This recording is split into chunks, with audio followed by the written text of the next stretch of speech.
दोस्तों नमस्ते। दूसरे दिन बालाजी स्थान स्थान से निवृत्त होकर राजा धर्म सिंह की प्रतीक्षा करने लगे। आज राजघाट पर एक विशाल गौशाला का शिलारोपण होने वाला था। नगर की हाट बाट और वीथियां मुस्कुराती हुई जान पड़ती थी। सड़क के दोनों पार्श्व में झंडे और झंडियां लहरा रही थीं।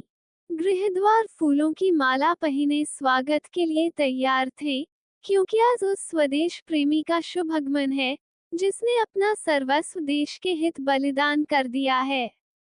हर्ष की देवी अपनी सखी सहेलियों के संग टहल रही थी। वायु झूमती थी। दुख और विषाद का कहीं नाम न था। ठौर ठौर पर बधाइयां बज रही थीं। पुरुष सुहावने वस्त्र पहने इठाते थे। स्त्रियां 16 श्रृंगार किए मंगल गीत गाती थी। बालक मंडली केसरिया साफा धारण किए कलोले करती थी। हर पुरुष स्त्री के मुख से प्रसन्नता झलक रही थी, क्योंकि आज एक सच्चे जाति हितैषी का शुभ आगमन है, जिसे ने अपना सर्वस्व जाति के हित में भेंट कर दिया है। बालाजी अब अपने सुहृदों के संग राजघाट की ओर चले तो सूर्य भगवान ने पूर्व दिशा से निकलकर उनका स्वागत किया। उनका तेजस्वी मुखमंडल ज्यों ही लोगों ने देखा, सहस्रों मुखों से भारत माता की जय का घोर शब्द सुनाई दिया और वायुमंडल को चीरता हुआ आकाश शिखर तक जा पहुंचा। घंटों और शंखों की ध्वनि निनादित हुई और उत्सव का सरस राग वायु में गूंजने लगा। जिस प्रकार दीपक को देखते ही पतंग उसे घेर लेते हैं, उसी प्रकार बालाजी को देखकर लोग बड़ी शीघ्रता से उनके चतुर्दिक एकत्र हो गए। भारत सभा के 125 सभ्यों ने अभिवादन किया। उनकी सुंदर वार्दियां और मनचले घोड़ों नेत्रों में खूब जाते थे। इस सभा का एक एक सभ्य जाति का सच्चा हितैषी था और उसके उमंग भरे शब्द लोगों के चित्त को उत्साह से पूर्ण कर देते थे। सड़क के दोनों ओर दर्शकों की श्रेणी थी। बधाइयां बज रही थीं। पुष्प और मेवों की वृष्टि हो रही थी। ठौर ठौर नगर की ललनाएं श्रृंगार किए, स्वर्ण के थाल में कपूर, फूल और चंदन लिए आरती करती जाती थीं। और दुकानें नवागता वधू की भांति सुसज्जित थीं। सारा नगेर अपनी सजावट से वाटिका को लज्जित करता था, और जिस प्रकार श्रावण मास में काली घटाएं उठती हैं और रह रहकर वन की गरज हृदय को कंपा देती है, और उसी प्रकार जनता की उमंगवर्धक ध्वनि भारत माता की जय हृदय में उत्साह और उत्तेजना उत्पन्न करती थी। जब बालाजी चौक में पहुंचे तो उन्होंने एक अद्भुत दृश्य देखा। बालक वृंद उदय रंग के लेसदार कोट पहने, केसरिया पगड़ी बांधे, हाथों में सुंदर छड़ियां लिए मार्ग पर खड़े थे। बालाजी को देखते ही वे 10-10 की श्रेणियों में हो गए एवं अपने डंडे बजाकर ये ओजस्वी गीत गाने लगे। बालाजी तेरा आना मुबारक होवे। धनी धनी भाग्य हैं इस नगरी के, धनी धनी भाग्य हमारे। धनी धनी इस नगरी के बासी जहां तब चरण पधारे। बालाजी तेरा आना मुबारक होवे। कैसा चित्ताकर्षक दृश्य था। गीत यद्यपि साधारण था, परंतु उनके और सधे हुए स्वरों ने मिलकर उसे ऐसा मनोहर और प्रभावशाली बना दिया कि पांव रुक गए। चतुर्दिक सन्नाटा छा गया। सन्नाटे में ये राग ऐसा सुहावना प्रतीत होता था जैसे रात्रि के सन्नाटे में बुलबुल का चहकना। सारे दर्शक चित की भांति खड़े थे। दीन भारतवासियों, तुमने ऐसे दृश्य कहाँ देखे? इस समय जी भरकर देख लो। तुम वेश्याओं के नृत्य वाद्य से संतुष्ट हो गए। वारांगनाओं की काम लीलाएं बहुत देख चुके, खूब सैर सपाटे किए, परंतु ये सच्चा आनंद और यह सुखद उत्साह जो इस समय तुम अनुभव कर रहे हो, तुम्हें कभी और भी प्राप्त हुआ था। मनमोहनी वेश्याओं के संगीत और सुंदरियों का काम कौतुक तुम्हारी वैश्विक इच्छाओं को उत्तेजित करते हैं, किंतु तुम्हारे उत्साहों को और निर्बल बना देते हैं, और ऐसे दृश्य तुम्हारे हृदयों में जातीयता और जाति अभिमान का संचार करते हैं। यदि तुमने अपने जीवन में एक बार भी ये दृश्य देखा है, तो उसका पवित्र चिन्ह तुम्हारे हृदय से कभी नहीं मिटेगा। बालाजी का दिव्य मुखमंडल आत्मिक आनंद की ज्योति से प्रकाशित था और नेत्रों से जात्याभिमान की किरणें निकल रही थीं। जिस प्रकार कृषक अपने लहलहाते हुए खेत को देखकर आनंदोन्मत्त हो जाता है, वही दशा इस समय बालाजी की थी। जब रागे बंद हो गया, तो उन्होंने कई डग आगे बढ़कर दो छोटे छोटे बच्चों को उठाकर अपने कंधों पर बैठा लिया और बोले, भारत माता की जय। इस प्रकार शनै शनै लोग राजघाट पर एकत्र हुए।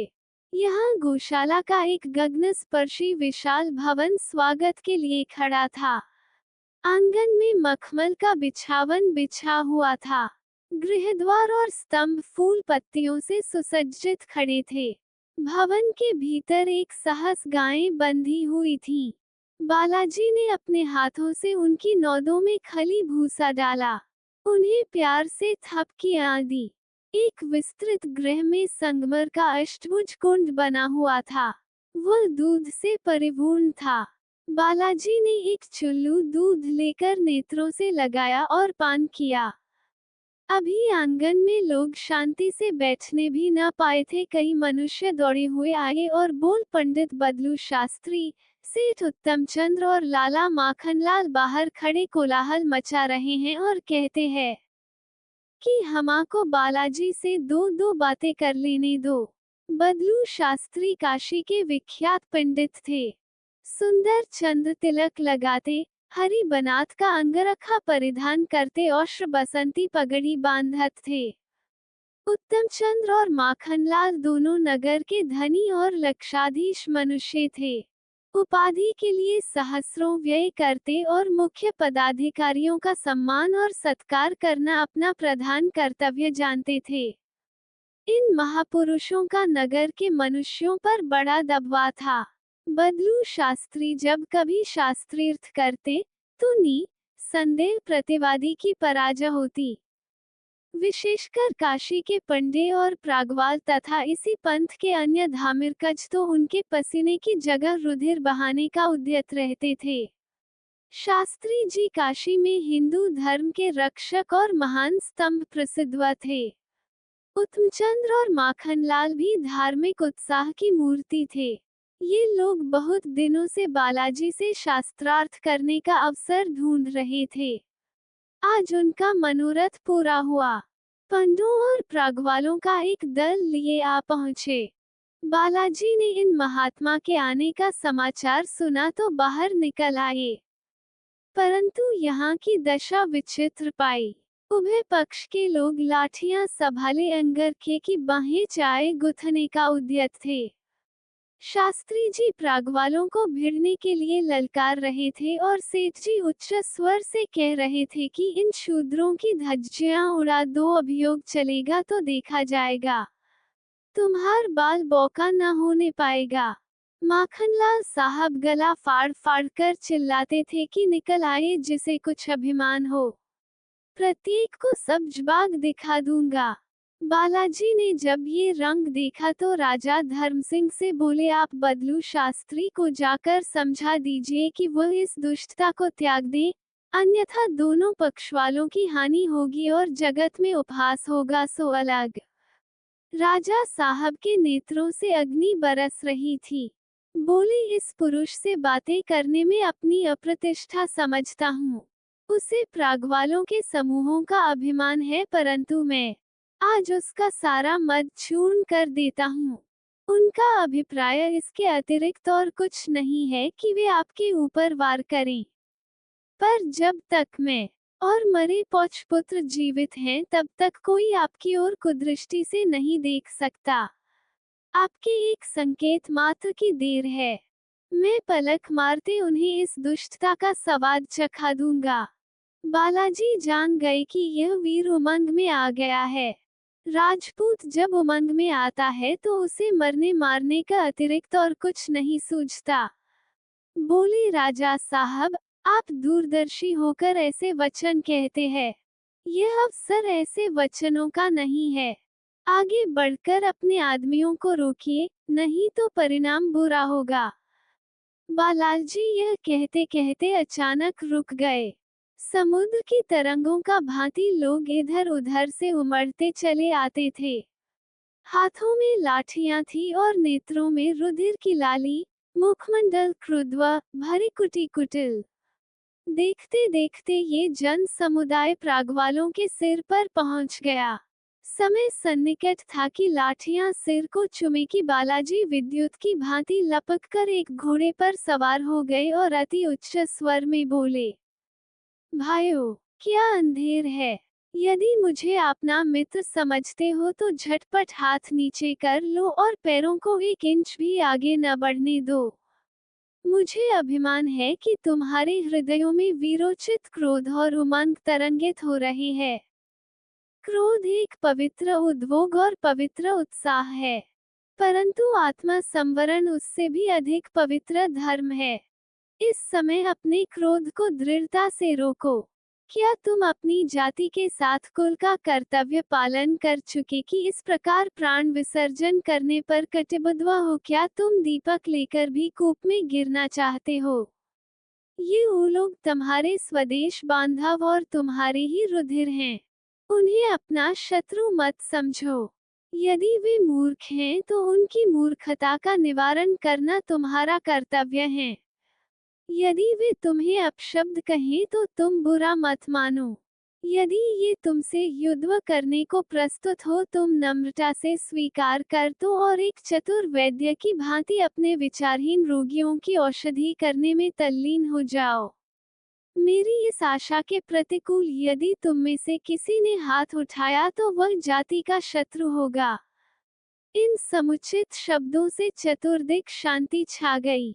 जो जहां था वह वही चित्र लिखित सा हो गया। इस मनुष्य के शब्दों में कहाँ का प्रभाव भरा था, जिसने 50 सहस्र मनुष्यों के उमते हुए उद्वेग को इस प्रकार शीतल कर दिया। जिस प्रकार कोई चतुर सारथी दुष्ट घोड़ों को रोक लेता है, और यह शक्ति उसे किसने की दी थी? न उसके सिर पर राजमुकुट था, न वह किसी सेना का नायक था। ये केवल उस पवित्र और स्वार्थ जाति सेवा का प्रताप था, जो उसने की थी।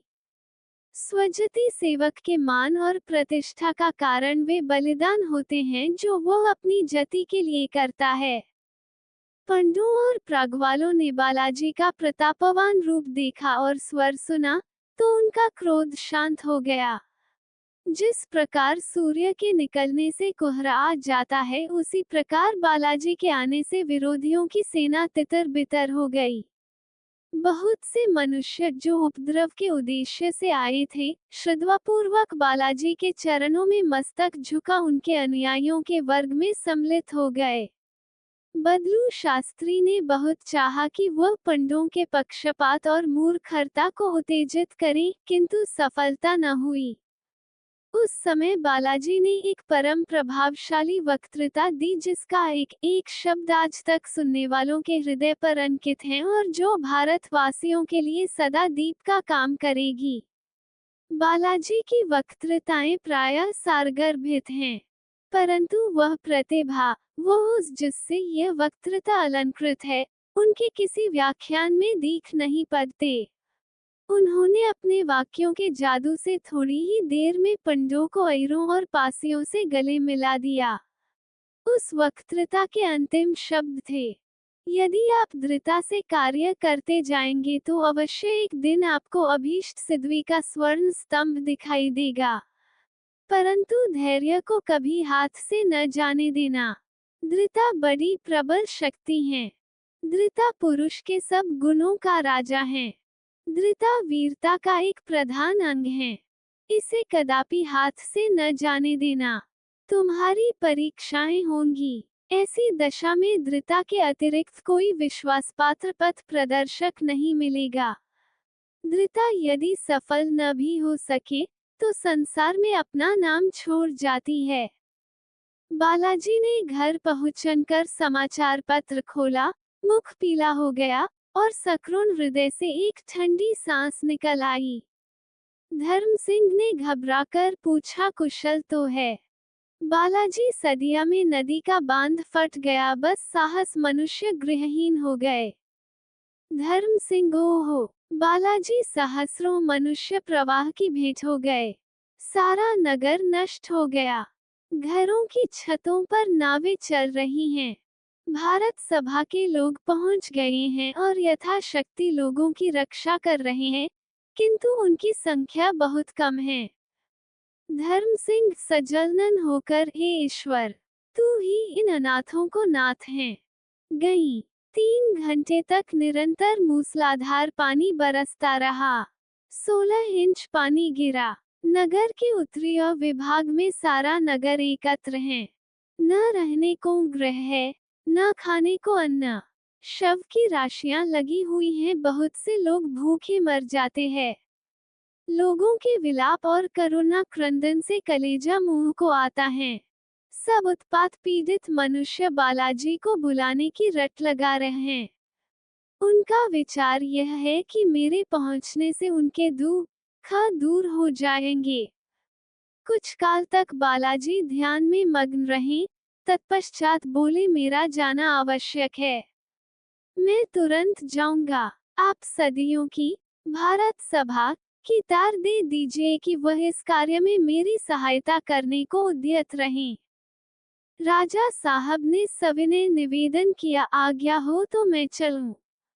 बालाजी, मैं पहुंचकर आपको सूचना दूंगा।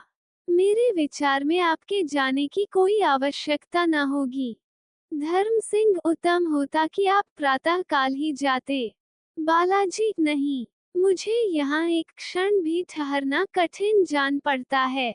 अभी मुझे वहाँ तक पहुँचने में कई दिन लगेंगे। पल भर में नगर में ये समाचार फैल गए कि सदियों में बाढ़ आ गई और बालाजी इस समय वहाँ आ रहे हैं। ये सुनते ही सहस्रों मनुष्य बालाजी को पहुँचाने के लिए निकल पड़े। 9 बजते बजते द्वार पर 25 सहस्र मनुष्यों का समुदाय एकत्र हो गया। सदिया की दुर्घटना प्रत्येक मनुष्य के मुख पर थी। लोग उन आपत्ति पीड़ित मनुष्यों की दशा पर सहानुभूति और चिंता प्रकाशित कर रहे थे। सैकड़ों मनुष्य बालाजी के संग जाने को कटिबद्ध हुए। सदिया वालों की सहायता के लिए एक फंड खोलने का परामर्श होने लगा। उधर धर्म सिंह के अंतपुर में नगर की मुख्य प्रतिष्ठित स्त्रियों ने आज सुवामा को धन्यवाद देने के लिए एक सभा एकत्र की थी। उस उच्च प्रसाद का एक एक कोना स्त्रियों से भरा हुआ था। प्रथम वृजरानी ने कई स्त्रियों के साथ एक मंगलमय सुहावना गीत गाया। उसके पीछे सब स्त्रियां मंडल बांधकर गाते बजाते आरती का थाल लिए सुदामा के गृह पर आईं। सेवती और चंदा अतिथि सत्कार करने के लिए पहले ही से प्रस्तुत थी। सुवामा प्रत्येक महिला से गले मिली और उन्हें आशीर्वाद दिया कि तुम्हारे अंक में भी ऐसे ही सुपूत बच्चे खेलें। फिर रानी जी ने उसकी आरती की और गाना होने लगा। आज माधवी का मुखमंडल पुष्प की भांति खिला हुआ था, मात्र वह उदास और चिंतित न थी। आशाएं विष की गांठ हैं। उन्हीं आशाओं ने उसे कल रुलाया था, किंतु आज उसका चित्र उन आशाओं से रिक्त हो गया है। इसलिए मुखमंडल दिव्य और नेत्र विकसित है। निराशा रहकर उस देवी ने सारी आयु काट दी, परंतु आशापूर्ण रहकर उससे एक दिन का दुख भी न सहा गया। सुहावने रागों के आलाप से भवन गूंज रहा था कि अचानक सदिया का समाचार वहां भी पहुंचा और राजा धर्म से ये कहते ये सुनाई दिए, आप लोग बालाजी को विदा करने के लिए तैयार हो जाएं, वे अभी सदिया जाते हैं। ये सुनते ही अर्धरात्रि का सन्नाटा छा गया। सुवामा घबराकर उठी और द्वार की ओर लपकी, मानो वह बालाजी को रोक लेगी। उसके संग सब की सब स्त्रियां उठ खड़ी हुई और उसके पीछे पीछे चली। वृजरानी ने कहा, चची, क्या उन्हें बरबस विदा करोगी? अभी तो वे अपने कमरे में हैं। मैं उन्हें न जाने दूंगी। विदा करना कैसा? वृजरानी, मैं क्या सदिया को लेकर चाटूंगी? भाड़ में जाए। मैं भी तो कोई हूँ। मेरा भी तो उन पर कोई अधिकार है। वृजरानी, तुम्हें मेरी शपथ, इस समय ऐसी बातें न करना। सहस्रों मनुष्य केवल उनके भरोसे पर जी रहे हैं। यह न जाएंगे तो प्रलय हो जाएगा। माता की ममता ने मनुष्यत्व और जातित्व को दबा लिया था, परंतु वृजरानी ने समझा बुझाकर उसे रोक लिया। सुवामा इस घटना को स्मरण करके सर्वदा पछताया करती थी। उसे आश्चर्य होता था कि मैं आपसे बाहर क्यों हो गई। रानी जी ने पूछा, विरजन, बालाजी को कौन जयमाल पहनाएगा? विरजन, आप। रानी जी, और तुम क्या करोगी? विरजन, मैं उनके माथे पर तिलक लगाऊंगी। रानी जी, माधवी कहाँ है? विरजन, धीरे से, उसे न छेड़ो। बेचार पे अपने ध्यान में मग्न है। सुवामा को देखा तो निकट आकर उसके चरण स्पर्श किए। सुवामा ने उन्हें उठाकर हृदय में लगाया। कुछ कहना चाहती थी, परंतु ममता से मुख न खोल सकी। रानी जी फूलों की जयमाल लेकर चली कि उसके कंठ में डाल दूं, किंतु चरण थर्राए और आगे न बढ़ सकी। वृजरानी चंदन का थाल लेकर चली, परंतु नेत्र श्रावण धन की भांति बरसने लगे। तब माधव चली। उसके नेत्रों में प्रेम की झलक थी और मुंह पर प्रेम की लाली।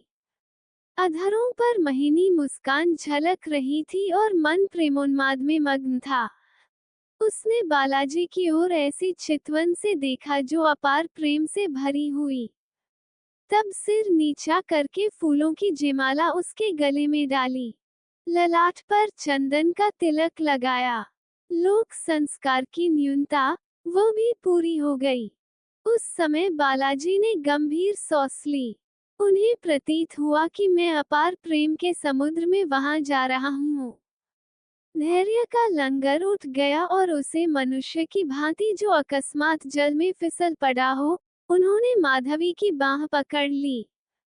परंतु हाँ, जिस तिनके का उन्होंने सहारा लिया वह स्वयं प्रेम की धार में तीव्र गति से बहा जा रहा था। उनका हाथ पकड़ते ही माधवी के रोम रोम में बिजली दौड़ गई। शरीर में स्वेद बिंदु झलकने लगे और जिस प्रकार वायु के झोंके से पुष्पदल पर पड़े हुए उसके जलकण पृथ्वी पर गिर जाते हैं, उसी प्रकार माधवी के नेत्रों से अश्रु के बिंदु बालाजी के हाथ पर टपक पड़े। प्रेम के मोती थे, जो उन मतवाली आंखों ने बालाजी को भेंट किए। आज से ये उनके फिर न रोएंगी। आकाश पर तारे छिटके हुए थे और उनकी आड़ में बैठी हुई स्त्रियां ये दृश्य देख रही थी। आज प्रातः काल बालाजी के स्वागत में ये गीत गाया था, बालाजी तेरा आना मुबारक होवे। और इस समय स्त्रियां अपने मन भावे स्वरों से गा रही हैं, बालाजी तेरा आना मुबारक होवे। आना भी मुबारक था और जाना भी मुबारक है।